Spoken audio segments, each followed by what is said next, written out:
Shalom teman-teman, saudara semuanya.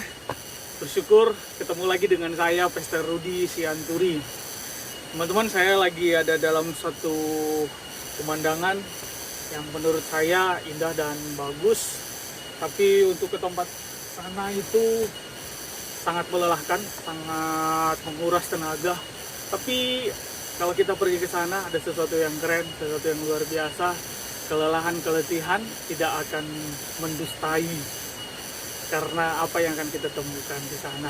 Nah, teman-teman, pernah nggak merasa lelah, merasa letih, berbuat sesuatu, melakukan sesuatu, mungkin itu menolong orang, mungkin itu berbuat baik sama orang, mungkin itu juga teman-teman memperhatikan orang, mungkin itu juga melayani dengan baik, mungkin itu juga hal-hal yang diajarkan oleh firman Tuhan, hal-hal yang diberitahu oleh firman Tuhan, hal-hal yang Alkitab ajarkan bagi kita. Tetapi terkadang balasan yang kita dapat itu tidak sesuai, tidak seperti yang kita harapkan, tidak seperti yang kita inginkan. Kita melakukan hal yang baik, tapi yang datang itu bukan yang baik bagi kita. Mungkin kita mengerjakan sesuatu yang sesuai dengan firman Tuhan, justru fitnah yang datang, atau bla bla bla bla, atau apapun. Kita melayani dengan segenap hati, justru kita dicurigai. Terus saya mau katakan, dunia aja berkata demikian, teman-teman, saudara semuanya. Kalau kita melakukan A, belum tentu orang menangkapnya A. Kalau kita melakukan B, belum tentu orang menangkapnya B. Bisa A, B, C, D, dan bahkan mungkin hal-hal yang lain. Nah, kalau kita terpatok ataupun kita berdiri terus di dalam prinsip itu, udahlah aku nggak mau lagi, soalnya aku melakukan ini, ditanggapinya seperti ini. Dan ini melakukan itu, tanggapinya seperti ini, begitu ya. Mungkin hal-hal yang banyak lagi membuat kita letih, membuat kita lelah. Kok seperti ini gitu? Aku memperhatikan, aku melayani, aku memberikan, bahkan aku melayani Tuhan, memperhatikan pekerjaan Tuhan, bahkan semuanya juga bla bla bla bla bla gitu. Tapi yang kita dapat justru yang tidak kita harapkan. Tapi yang kita dapat justru yang tidak baik gitu ya. Nah, tapi coba kita melihat firman Tuhan, teman-teman, supaya kita jangan terjebak di dalam prinsip yang tidak sesuai dengan firman Tuhan, dan kita berhenti berkarya, berhenti melayani, berhenti mengasihi, berhenti juga melakukan hal-hal yang positif atau hal-hal yang baik yang sesuai dengan kehendak Tuhan. Coba kita lihat ya dalam firman Tuhan. Kita buka Kolose pasal yang ketiga. Kolose pasal yang ketiga ayat yang ke-23 dan ke-24 berkata demikian. Apapun juga yang kamu perbuat, perbuatlah dengan segenap hatimu seperti untuk Tuhan dan bukan untuk manusia. Kamu tahu bahwa dari Tuhanlah kamu akan menerima bagian yang ditentukan bagimu sebagai upah. Kristus adalah Tuhan dan kamu adalah hambanya. Amin. Nah, firman Tuhan yang baru kita baca ini, teman-teman, saudara semuanya, mengajarkan kepada kita bahwa ternyata di dalam kehidupan kita sebagai anak Tuhan, kita nggak boleh berhenti berkarya, kita nggak boleh berhenti melayani, kita nggak boleh berhenti melakukan kebaikan, kita nggak boleh berhenti melakukan kebenaran. Yang boleh kita lakukan berhenti sebagai anak Tuhan adalah berdosa, melakukan dosa. Nah, tetapi firman Tuhan, untuk kita bisa mengerti dan memahami dan kita tetap tadi, firman Tuhan berkata demikian. Apapun yang kamu perbuat, perbuatlah dengan segenap hatimu seperti untuk Tuhan dan bukan untuk manusia. Nah, ternyata kunci yang pertama supaya kita bisa terus berkarya, terus melayani, dan kalau istilah dunia itu EGP gitu ya. Emang gua pikirin lu mau ngomong apa sama gua, lu mau nanggapinnya gimana sama gua gitu ya. Terserah. Dan kalau ditanggapin mungkin dengan hal yang tidak baik, bahkan mungkin kita melakukan kebenaran tapi kita difitnah dan bla bla bla bla, banyak hal yang lain. Kalau kita fokus ke dalam hal itu, bisa kita stres, bisa kita frustasi, bahkan bisa kita sakit, bahkan kita mungkin stagnan atau berdiri di tempat saja tidak melakukan apa-apa. Tetapi kata firman Tuhan, supaya kita terus bisa dikatakan lakukan dengan segenap hati. Oke? Nah, kuncinya kita melakukan dengan segenap hati, teman-teman, saudara semuanya. Nah, segenap hati itu berarti berbicara tentang kita nggak nggak hitung-hitungan, dan kita ikhlas, dan kita melakukannya tanpa motivasi apapun gitu ya. Dan kalau segenap hati itu berarti kita tanpa pakai embel-embel atau tidak ada udang di balik batu gitu ya, kalau istilah daripada anak-anak dunia gitu ya.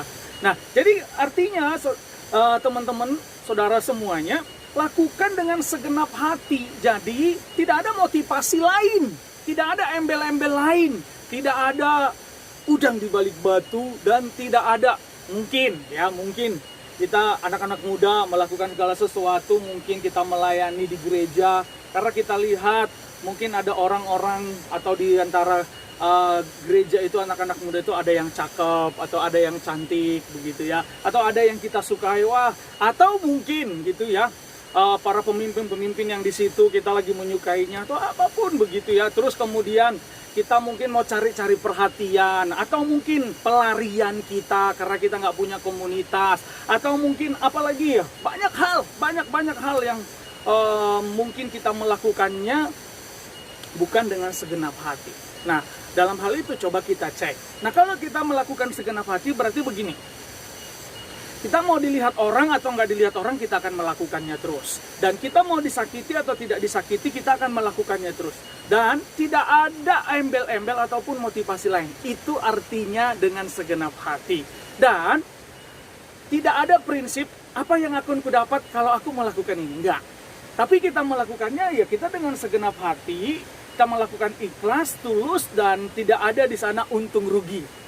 Gitu ya. Nah, tetapi terkadang kita memang manusia ini terjebak di dalam hal-hal kita melihat apa yang kelihatan. Karena firman Tuhan juga berkata manusia melihat apa yang dilihat oleh mata, tetapi Tuhan tidak. Nah, kadang-kadang kita saat kita melihat situasi kondisi terjadi begitu ya, kita tuh merasa lelah, capek begini. Tadinya motivasi kita itu benar-benar tulus, murni, dan kita benar-benar melayani dan tidak ada untung rugi gitu ya, ataupun tidak ada karena sometimes gitu ya. Tapi setelah kita melihat situasi kondisi, kadang-kadang hati kita tawar gitu ya. Tapi ternyata setelah kita melakukan dengan segenap hati, ada step berikutnya. Step berikutnya itu dikatakan lakukan seperti untuk Tuhan. Nah, seperti untuk Tuhan, teman-teman, saudara semuanya. Memang seperti untuk Tuhan itu bagaimana, teman-teman? Seperti untuk Tuhan itu adalah Tuhan itu tidak dapat kita melihatnya dengan kasat mata. Ada beberapa orang yang bisa punya kesaksian, mereka berjumpa dengan Tuhan, tapi tidak semua orang begitu ya. Tapi dalam hal kehidupan nyata kita nggak bisa melihat Tuhan, sebab Tuhan itu roh adanya. Nah, kemudian dikatakan lakukan seperti untuk Tuhan, bukan untuk manusia. Nah, apa itu seperti untuk Tuhan? Untuk Tuhan, Tuhan itu apa? Tuhan itu maha besar, Tuhan itu maha kuasa, Tuhan itu layak disembah, Tuhan itu layak dimuliakan, dan hormat, kemuliaan, keagungan, pujian hanya bagi Dia. Jadi artinya kalau kita melakukan segala sesuatu seperti untuk Tuhan, bukan untuk supaya kita dipuji, gitu ya.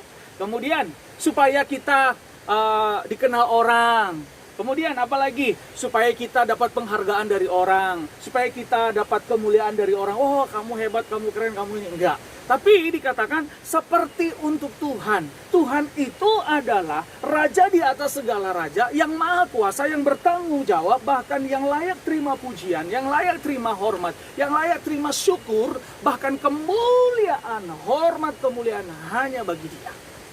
Jadi artinya teman-teman, kita melakukannya itu bagi Raja di atas segala raja, yaitu Tuhan kita Yesus Kristus. Jadi saat kita melakukannya untuk Tuhan, kita mau dihargai, kita mau dihina, kita mau difitnah, kita mau diejek, kita mau diapa-apain, kita nggak ambil pusing karena kita melakukannya seperti untuk Tuhan.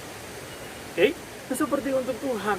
Nah, kadang-kadang juga dalam kehidupan kita ini kan teman-teman atau saudara semuanya, kita sering terjebak, ya, sering terjebak mungkin dalam popularitas kita, mungkin dalam karir kita, mungkin dalam sekolah, mungkin dalam pekerjaan, mungkin di dalam kehidupan sehari-hari gitu ya. Ada orang yang memuji kita, ada orang yang kasih jempol dua sama kita, dan ada lagi hal-hal yang lain. Kita bangga, kita senang. Tapi kadang-kadang kita terlena di dalam hal itu. Nah, Kalau kita terlena di dalam hal itu berarti kita melakukannya tidak seperti untuk Tuhan. Karena dikatakan lakukan segala sesuatu seperti untuk Tuhan, bukan untuk manusia. Ternyata tujuannya supaya waktu orang itu tidak memberikan balasan seperti yang kita inginkan, seperti yang kita harapkan, kita nggak terluka dan kita nggak sakit dan kita nggak tawar hati. Nah itu sebabnya dikatakan teman-teman, apapun yang kamu perbuat, perbuatlah dengan segenap hatimu. Tadi yang pertama, segenap hati. Mungkin kita udah di level segenap hati gitu ya. Kemudian yang kedua, lakukan seperti untuk Tuhan. Oke? Seperti untuk Tuhan. Nah tadi saya udah katakan, kenapa untuk Tuhan sih? Kenapa bukan manusia gitu ya? Tadi saya udah katakan juga bahwa Tuhan melihat hati, tapi manusia melihat apa yang kelihatan. Nah manusia itu sering mengecewakan, dan manusia itu belum sempurna, dan manusia itu masih hidup di dalam daging yang telah berdosa ini di Taman Eden itu. Jadi itu sebabnya teman-teman, saudara semuanya, saya mau katakan, jangan lakukan segala sesuatu seperti untuk manusia. Manusia itu bisa mengecewakan. Jangankan orang lain, saya sendiri bisa kadang-kadang mengecewakan. Bisa mengecewakan teman-teman saya, orang tua saya, bahkan juga mungkin jemaat ataupun siapa saja saya bisa, karena saya masih manusia. Gitu ya. Tetapi kalau kita melakukan seperti untuk Tuhan, Tuhan tidak pernah ingkar janji, Tuhan tidak pernah melukai kita, Tuhan tidak pernah meninggalkan kita. Dia Allah yang setia, Dia sahabat yang setia. Bahkan di saat kita mengalami pergumulan, permasalahan dimanapun kita berada, Dia tetap berimanuel dengan kita. Jadi saudara, saya mau katakan, lakukan segala sesuatunya dan segenap hati. Kemudian level yang kedua, seperti untuk Tuhan, bukan untuk manusia, karena manusia itu bisa mengecewakan.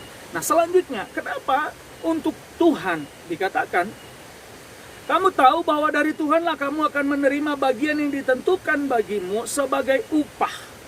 Sebagai upah. Ternyata teman-teman, kalau kita melakukannya seperti untuk Tuhan, bukan untuk manusia, Tuhan akan memberi upah kepada kita, dan ada upah memang yang benar-benar disediakan bagi kita. Nah, kalau upah dari Tuhan itu kekal, upah daripada Tuhan itu bagus, upah daripada Tuhan itu sangat keren. Kalau upah dari manusia itu mungkin bisa habis, kalau upah dari manusia itu mungkin bisa kita dibohongi atau kita dikecewakan dan bla bla bla bla, teman-teman. Tetapi upah daripada Tuhan itu kekal. Contoh hal-hal yang lain, percayalah saat kita melakukan, baik mungkin kau di sekolah, baik engkau mungkin di kampus, baik engkau mungkin di pekerjaanmu, baik engkau mungkin di pelayanan, baik engkau di rumah gitu ya, baik engkau di mana saja berada. Mungkin teman-teman yang melihat YouTube channel ini gitu ya, yang ada di rumah atau dimanapun gitu kan, mungkin suamimu tidak memperhitungkan apa yang kau lakukan. Jangan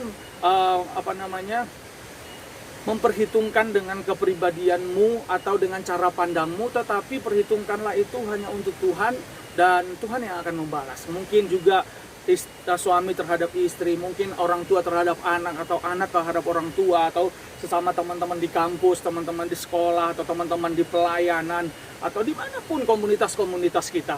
Saya mau katakan, lakukan segala sesuatu seperti untuk Tuhan, segenap hati dan seperti untuk Tuhan. Level yang kedua, seperti untuk Tuhan. Karena dari Tuhan kita menerima upah.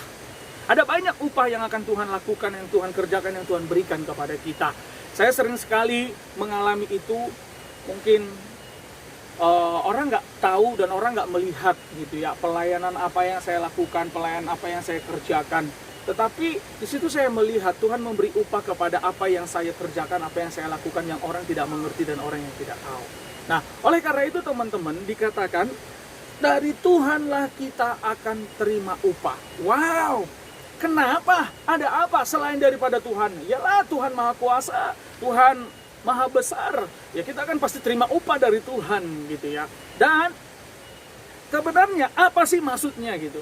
Ini masih ada ayatnya. Kristus adalah Tuhan dan kamu adalah hamba.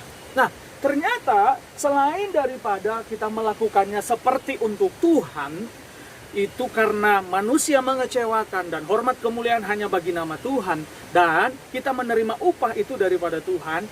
Selain itu apa? Selain itu dikatakan bahwa Kristus adalah Tuhan, kita hamba. Nah, kita ini ternyata ada di muka bumi ini, kita ini menjadi anak-anak Tuhan, kita ini menjadi orang yang percaya Yesus sebagai Tuhan dan Juru Selamat adalah kita hamba-hamba daripada Tuhan. Hamba-hamba kebenaran, hamba-hamba yang telah ditebus dengan darahnya yang mahal di kayu salib. Oleh karena itu teman-teman, dimanapun engkau berada, apapun profesimu, dimanapun engkau Tuhan tempatkan, mungkin engkau hari ini sedang sekolah, mungkin hari ini engkau sedang kuliah, mungkin hari ini kau sedang di rumah saja, mungkin hari ini kau sedang ditempatkan di pelayanan, mungkin hari ini kau sedang ditempatkan di tempat suatu hal apapun oleh Yesus, Sang Tuhan, Sang Juru Selamat itu dalam kehidupan kita. Saya mau katakan bahwa sesungguhnya kita ini adalah hamba. Letakkan, posisikan hidup kita, diri kita ini sebagai hamba. Dan Kristus adalah Tuhan. Nah, hamba itu hanya punya atau haknya melakukan apa yang diperintahkan, apa yang disuruh oleh tuannya. Tuhan kita siapa? Tuhan kita Yesus Kristus. Jikalau kita berkata kita anak Tuhan, jikalau kita berkata Yesus adalah Tuhan dan Juru Selamat saya, itu artinya apa? Bahwa kita benar-benar sebenarnya menghambakan diri kepada Kristus. Jadi teman-teman semuanya, saya mau bilang, yuk lakukan segala sesuatu seperti untuk Tuhan. Yang pertama, lakukan segala sesuatu dengan segenap hati. Itu tadi dengan tidak ada endai-endai. Kemudian seperti untuk Tuhan, bukan untuk manusia, karena manusia mengecewakan. Dan Tuhan akan memberi upah kepada kita. Dan kita ini sebenarnya hambanya Kristus. Jadi teman-teman, yuk jangan berhenti berkarya, jangan berhenti melayani, jangan berhenti melakukan hal-hal yang benar, hal-hal yang positif, jangan berhenti melakukan kehendak Allah, jangan berhenti mengerjakan apa yang diajarkan oleh firman Tuhan. Tetapi sebelumnya kita cek dulu apakah kita melakukannya dengan segenap hati. Jangan-jangan ada udang di balik batu gitu ya. Atau jangan-jangan ada kita berkata, aku punya untung rugi nggak kalau aku melakukan ini dan itu. Semangat semuanya teman-teman, saudara semuanya di dalam Tuhan. Saya percaya kalau kita melakukan dengan segenap hati dan seperti untuk Tuhan, kita akan tetap on fire, kita akan tetap bersyukur, dan kita akan tetap dapat berkata bahwa segala sesuatunya baik dan Tuhan akan memberkati kita dalam segala aspek-aspek hidup kita. Salam anak muda, salam anak Tuhan, Tuhan Yesus memberkati. Shalom, shalom on fire.